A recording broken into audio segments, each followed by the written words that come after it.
Friend, আমি চলে এসেছি নতুন রেসিপি নিয়ে। তো আজকে আমি উচ্ছে কুমড়ো ভাজা বানাবো। তো উচ্ছে কুমড়ো ভাজা কী করে বানাতে হয় আপনাদেরকে যে রেসিপিটা শেয়ার করছি, আপনারা দেখতে থাকবেন, সাথে থাকবেন, লাইক করবেন, সাবস্ক্রাইব করবেন। তো চলুন আমি আরম্ভ করি।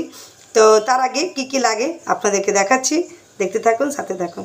তো এই যে কুমড়োটাকে আমি এরকম পাতলা পাতলা করে কেটে নিয়েছি, এই দেখতে পাচ্ছেন। এটাকে এরকম সরু আলু ভাজার মতন এটা কেটে নিয়েছি। তার সাথে উচ্ছেটা, তো উচ্ছে কুমড়ো ভাজা তো উচ্ছে তো লাগবেই।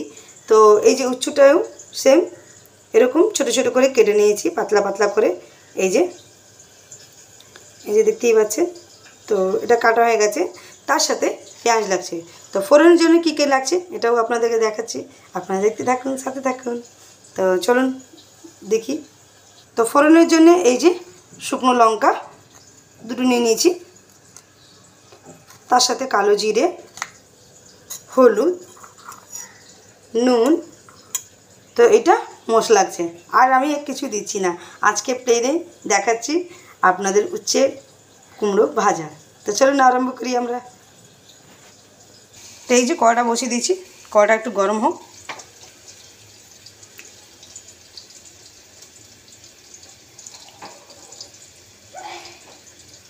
তো কড়াটা গরম হয়ে গেছে। তো এবার তেলটা দেব। তো উচ্ছে ভাজার মধ্যে একটু তেলটা একটু বেশিই লাগবে। তো ব্যাস, তেলটা দেওয়া হয়ে গেছে। তা তেলটা একটু গরম হোক।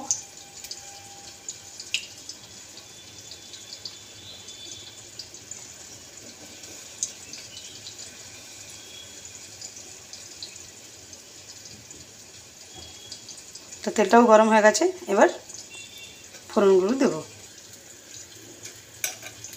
তো এই যে শুকনো লঙ্কা দিলাম। তো এটা একটু গরম হোক।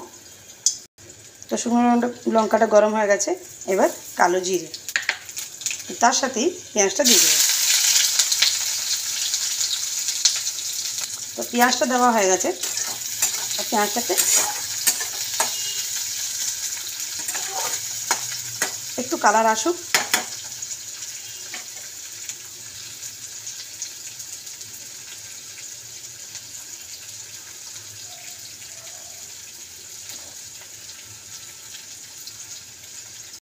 তো এই যে ভাজা ভাজা হয়ে গেছে পেঁয়াজটা,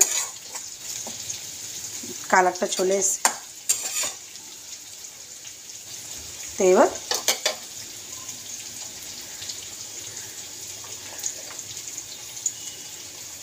উচ্ছেগুলো দিয়ে দেবো। তো উচ্ছেটা একটু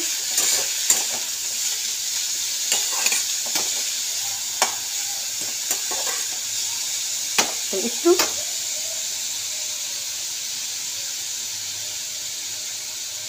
একটু ভাজা ভাজা হোক, কালারটা যেন চেঞ্জ হোক।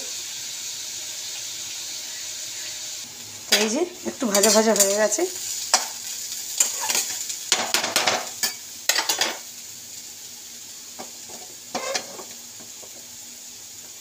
এবার কুমড়োটা দিয়ে দেবো।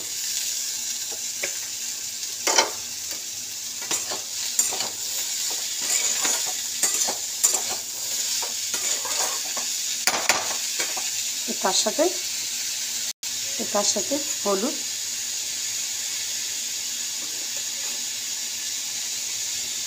1 চামচ, নুনটা আপনি আপনার অনুযায়ী দেবেন। তো আমি দিলাম।